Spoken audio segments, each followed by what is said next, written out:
Hello दोस्तों, स्वागत है आपका आपके अपने ही YouTube channel A to Z info पर।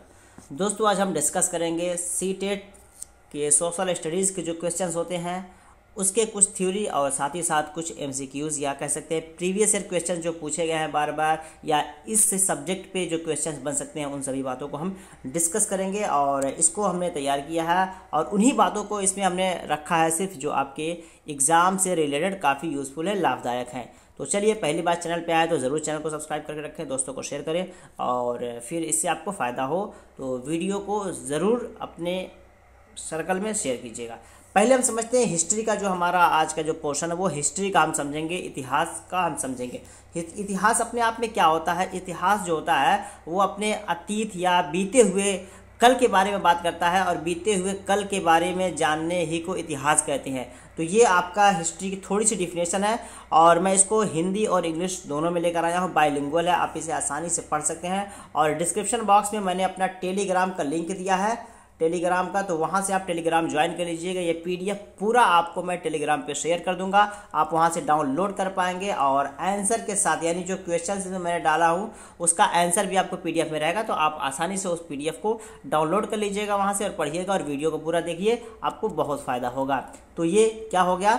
It is about finding how things were in the past and how things have changed, यानी पास्ट समय में, भूतकाल में चीज़ें कैसी थी और वर्तमान समय में जो चीज़ें हैं वो कैसी हैं, इसको जानने के लिए हम हिस्ट्री का सहारा लेते हैं या इसको हिस्ट्री कहते हैं।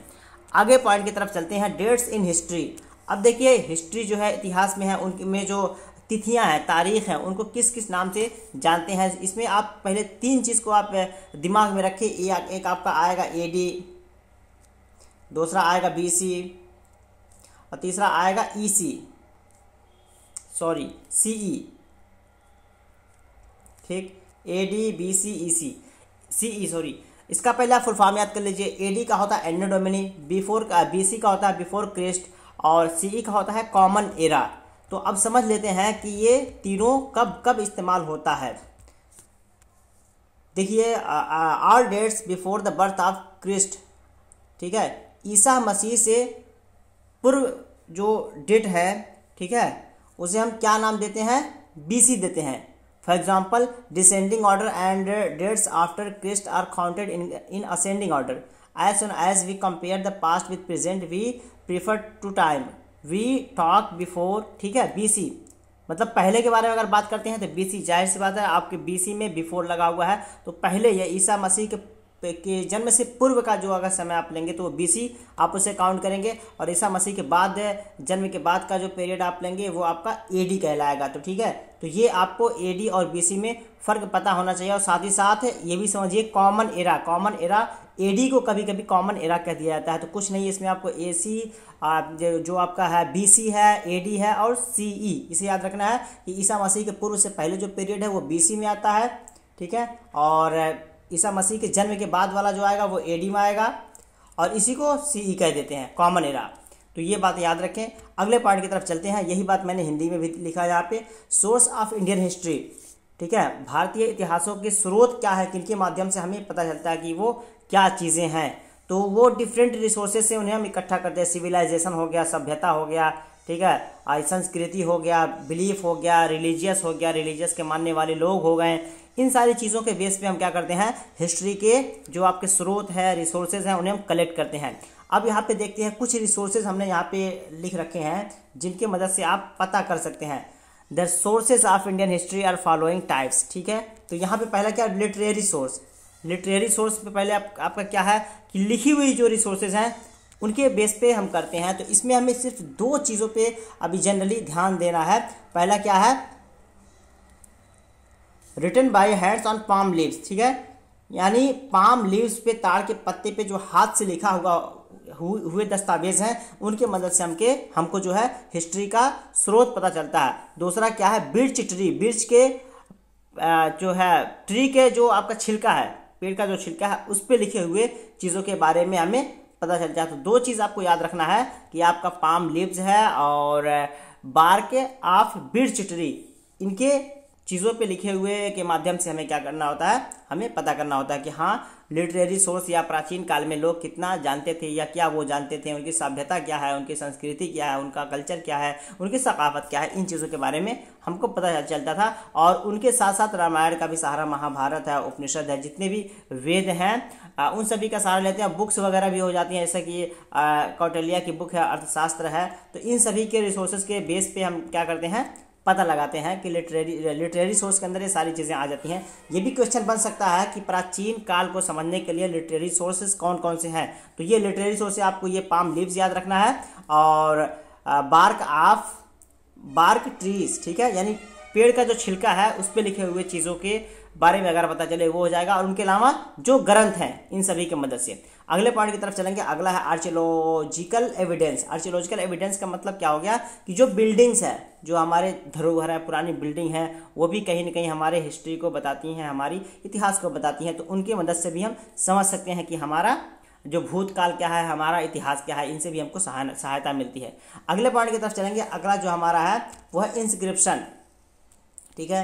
आर्कियोलॉजिकल बिल्डिंग में क्या हो जाएगा आपका पुरातात्विक साक्ष्य, पुरातात्विक साक्ष्य इसको बोलेंगे। और इंस्क्रिप्शन को बोलेंगे शिलालेख। अब शिलालेख क्या होगा, यानी जो पत्थर पे, दीज आर मोस्टली गोल्ड मतलब सोना हो गया, सिल्वर हो गया, आयरन है, लोहा है, कॉपर पीता है, तांबा है, ठीक है, पत्थर है या चट्टान है, इन सभी चीज़ों पे जो लिखे हुए हैं उनकी मदद से भी हम क्या करते हैं, अपने स्रोत को इकट्ठा करते हैं प्राचीन काल की हिस्ट्री को, प्राचीन काल की हिस्ट्री के लिए। तो ये भी आपका हो जाएगा। अगले पॉइंट की तरफ चलेंगे। कॉइन्स। कॉइन्स की मदद से भी हमको पता चलता है। कॉइन्स की मदद से क्या कि अगर आज के 100-200 साल पहले आप जाके सोचेंगे कि उस समय में कौन सा कॉइन्स चलता था, कौन सा सिक्का चलता था, कौन सा मुद्रा चलता था, तो उससे उस पीरियड के बारे में पता चलेगा, उस समय के बारे में पता चलेगा। उसके वो एक तरह का स्रोत के तौर पर अपने इतिहास में आप इस्तेमाल कर सकते हैं। वो कहीं ना कहीं ऑथेंटिक प्रूफ आपका माना जाएगा। तो ये कॉइन की मदद से भी आपको याद रखना। तो ये कुछ पॉइंट हैं जो आपके एग्जाम में पूछे जा सकते हैं कि इनमें से कौन सा है जो लिटरेरी सोर्स नहीं है या प्राचीन काल की हिस्ट्री को जानने का स्रोत नहीं है। तो अगर ये आपका है लिटरेरी सोर्स में आपका पहला आ जाएगा लिटरेरी सोर्स है, दूसरा क्या है आर्कियोलॉजिकल एविडेंस है, तीसरा इंस्क्रिप्शन है, चौथा कॉइन्स है। तो इन्हें आपको याद रखना है। अब आते हैं नेक्स्ट पॉइंट की तरफ। नेक्स्ट है sources of information of the colonial period, ठीक है। कॉलोनियल पीरियड के जो रिसोर्सेज हैं उनको आपको समझना है कि वो कौन कौन से हैं या उनके बारे में हमें कैसे पता चला। The sources used by historians in writing about last 250 years of Indian history are as follows. यानी 200-250 साल पहले जो बातें लिखी गई हैं उसके बारे में। अब उसके लिए जो मैं सारी चीज़ों को तो बताऊंगा, बहुत समय लग जाएगा। अब उसके लिए सर्वे का मेथड यूज़ किया गया। सर्वे के जरिए आप पता लगाते हैं। ऑफिशियल जो रिकॉर्ड्स हैं उनके जरिए, अब इसको पढ़ लीजिएगा, अब मैं शेयर कर दूंगा वहाँ पे। तो ये चीज़ें हैं जिनकी मदद से न्यूज़पेपर हो गया एंड लिटरेचर हो गया, ये सारी चीज़ें हो गई। अब यहाँ से हम स्टार्ट करेंगे MCQs, ठीक है। MCQs करेंगे और इसका आंसर आप लोग भी देने की कोशिश कीजिएगा तो फ़ायदा होगा। देखते हैं क्वेश्चन नंबर पहला आपका यहाँ से है, स्टार्ट हो रहा है। The earliest manuscripts were written on. सबसे पहले जो मैन्युस्क्रिप्ट थी वो किस चीज़ पे लिखी हुई थी, तो हमने अभी देखा है कि वो पाम लीव्स है, यानी ताड़ के पत्ते पे या फिर पेड़ का छिलका जो था, बिर्च पेड़ के छिलके पे वो लिखे हुए थे। तो पाम लीव्स आपका यहाँ पे राइट आंसर हो जाएगा। हिंदी इंग्लिश दोनों में है, आप पढ़ लीजिएगा। नेक्स्ट क्वेश्चन है what does BC and AD stands. इसको भी हमने अभी पढ़ाया आप लोगों को कि इन दोनों का फुल फॉर्म क्या है, या इन दोनों का सीक्वेंस पूछा जा सकता है, या इन दोनों में क्या क्या होता है, कौन पहले आता है कौन बाद में आता है। यहाँ पे तो सिर्फ आपको फुल फॉर्म पूछ लिया है।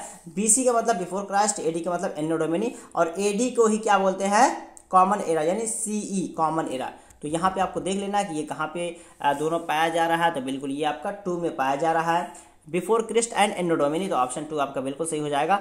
अगले सवाल की तरफ बढ़ेंगे। अगला सवाल है क्वेश्चन नंबर 3। क्वेश्चन नंबर 3 में कहा जा रहा है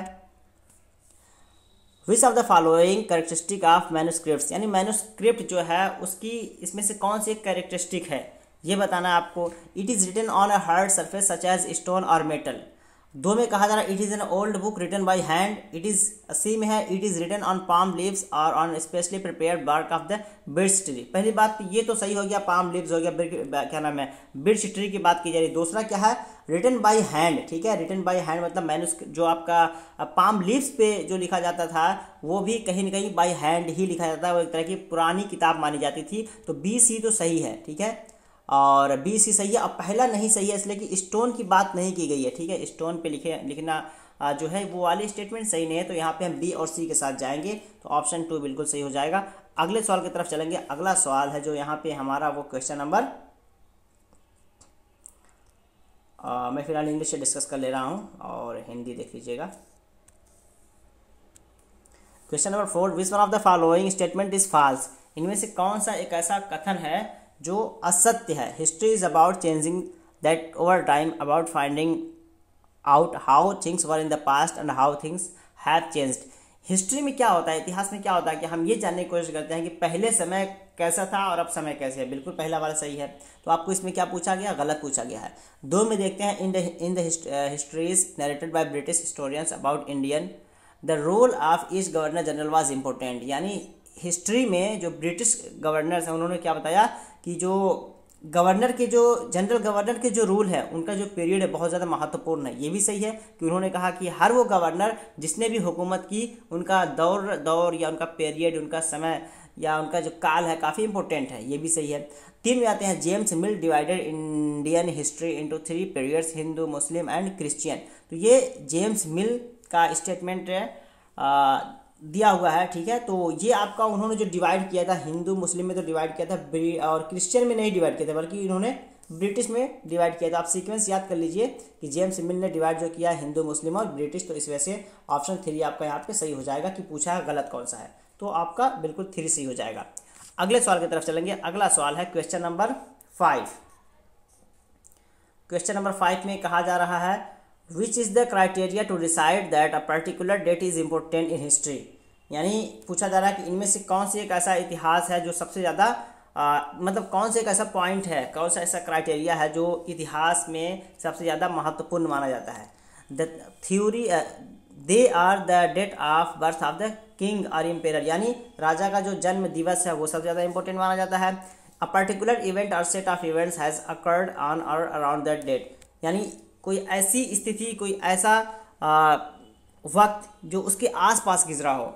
या 3 में कहा जा रहा है, it is the date of coronation of king, all of the above. देखिए यहाँ पे अगर 1857 की आप लड़ाई देखेंगे, 1857 की लड़ाई अगर आप पढ़ेंगे तो साथ ही साथ आपको बहादुर शाह जफ़र, ठीक है, बहादुर शाह जफ़र का नाम देखने को मिलेगा और साथ ही साथ अंग्रेज शासनकाल देखने को मिलेगा। और 1857 में ही भारत गुलाम हो गया। तो ये सारी चीज़ें आपको देखने को मिलेगी 1857 की लड़ाई में। तो 1857 की लड़ाई वाली जो बात हुई ना, अराउंड वाले वर्ड, तो ये बिल्कुल सही है कि इसमें बहुत ज़्यादा मीनिंगफुल चीज़ें पाई जाएंगी। नेक्स्ट पॉइंट की तरफ चलेंगे। नेक्स्ट पॉइंट हमारा है क्वेश्चन नंबर 6। क्वेश्चन नंबर 6 में कहा जा रहा है, which of the following are incorrect statement. इनमें से कौन सा एक ऐसा स्टेटमेंट है जो गलत है। पहले में कहा जाता है, archaeological evidence is obtained by the systematic examination of the building monuments and work of art. तो बिल्कुल ये सही कहा जा रहा है कि आर्कियोलॉजिकल एविडेंस वो किसके माध्यम से हम हासिल करते हैं। सिस्टमैटिक तरीका होता है, बिल्डिंग को हम देखते हैं, वर्क को देखते हैं, आर्ट को देखते हैं, धरोहर को देखते हैं, जिस तरह ताजमहल हो गया, रेड फोर्ट हो गया, कुतुब मीनार हो गया, ठीक है। और ये सारी चीज़ें जितनी हैं इनकी मदद से हम क्या करते हैं, एविडेंस कलेक्ट करते हैं। 2 में देखते हैं, the credit of excavation the pre Aryan past goes to sir William James. बिल्कुल जो है प्री आर्यन की जो खुदाई हुई थी, ठीक है, उसका क्रेडिट किसको जाता है, विलियम जोन्स को जाता है। ये भी स्टेटमेंट सही है। सी देखते हैं, the Asiatic Society of Bengal established in, मतलब ऑन 1986 में नहीं बल्कि 84 में हुआ था, तो ये गलत हो जाएगा। और डी में जेम्स मिल, अभी जेम्स मिल के बारे में हमने देखा था, कह रहा कि James Mill is known as the father of Indian archaeology. तो ये नहीं है, बल्कि अलेक्जेंडर कनिंघम को कहा जाता है father of Indian archaeology. James मिल को याद होना चाहिए कि उन्होंने 3 भागों में बांटा था, हिंदू, मुस्लिम और ब्रिटिश में।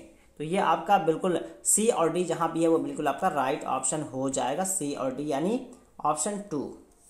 नेक्स्ट पॉइंट की तरफ चलेंगे। नेक्स्ट पॉइंट होगा हमारा आज का क्वेश्चन नंबर 7 और ये लास्ट डिस्कस करेंगे और उसके बाद मैं पीडीएफ आपको दे दूंगा। और आप सोच रहे हैं कि इस तरह के और वीडियोस बनाए जाए तो बिल्कुल आप कमेंट कीजिएगा, मैं कोशिश करूंगा कि और थ्योरी और साथ ही साथ इस तरह के प्रैक्टिकल क्वेश्चंस लेकर आऊँ जो आपके एग्जाम से रिलेटेड काफ़ी यूजफुल हो, स्पेशली सीटेट के लिए।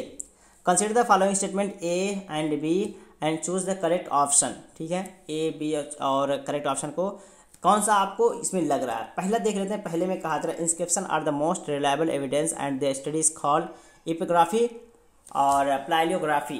ठीक है, इसको हटा दीजिए। 2 में कहा जा रहा है कि James Prince the secretary of the Asiatic Society of Bengal succeeded for the first time in deciphering the Brahman script. तो 7 का अगर आप पढ़े होंगे कुछ चीज़ें, ठीक है, अब यहाँ पे चूँकि हिस्ट्री पूरा कवर हो जाता है, तो इसमें अगर आप पढ़े होंगे तो देखेंगे तो ये बिल्कुल आपका सही है। एपियोग्राफी जो है ये इंस्क्रिप्शन की जो स्टडी होती है, ठीक है, यानी शिलालेख का जो अध्ययन होता है उसको बोलते हैं एपिग्राफी। तो बिल्कुल आपका यहाँ दोनों स्टेटमेंट सही है, कोई इसमें डाउट नहीं, दो राय नहीं। चलिए तो फिर यहीं पे एंड करते हैं, या फिर एक क्वेश्चन देख लेते हैं और। Consider the following statement A and be on the study of coins and the choose the correct. ठीक है, ए और बी यानी कॉइन्स का जो स्टडी होता है, ठीक है, जिसको कॉइन्स की स्टडी क्यों क्या बोलते हैं, न्यूमिस्मैटिक्स। ठीक है, study of coin is known as numismatic. और 2 में कहा जा रहा था coins give us an idea about the socio political aspect of the period. तो बताएं यहाँ पे क्या होगा। देखिए पहला तो सही है बिल्कुल। दूसरे में देखते हैं कॉइन हमको क्या आइडिया देता है, सामाजिक मतलब कह सकते हैं सामाजिक राजनीति, उस समय के सामाजिक राजनीति और आर्थिक स्थिति के बारे में बताता था। बिल्कुल ये आपका सही हो जाएगा। ये किसका दौर चल रहा था, कौन सी करेंसी चल रही थी, कौन सा मुद्रा चल रहा था, ये चीज़ें आपको पता चलेंगी। तो इसका मैं आंसर भी आपको लास्ट में दे दिया हूँ, इससे आप बिल्कुल वहाँ से डाउनलोड कर पाएंगे। टेलीग्राम पे मैंने लिंक दे दूंगा। और मेरे यहाँ सीटेट की आपको Urdu language 1, language 2, paper 1, paper 2 की स्टडी मटेरियल आपको मिलेगी। अगर आप लेना चाहते हैं तो बिल्कुल आप कांटेक्ट कर सकते हैं, आपको नंबर दिया होगा या फिर मैं यहाँ पे फिलहाल लिख दे रहा हूँ 9839742161। ठीक है, तो प्लीज़ आप लोग मैसेज कीजिएगा। अगर आपको मैंने सिलेबस भी बना दिया है, सारी चीज़ों को डिस्कस कर दिया ऑलरेडी, बहुत सारे वीडियोस में बना चुका हूँ। अगर आप उर्दू लैंग्वेज ऑप्ट किए हैं तो ज़रूर लीजिए, आपको इससे फ़ायदा होगा, आप अच्छे नंबर गेन कर पाएंगे। तो चलिए फिर मिलते हैं नेक्स्ट वीडियो में, तब तक के लिए have a nice day, take care, bye.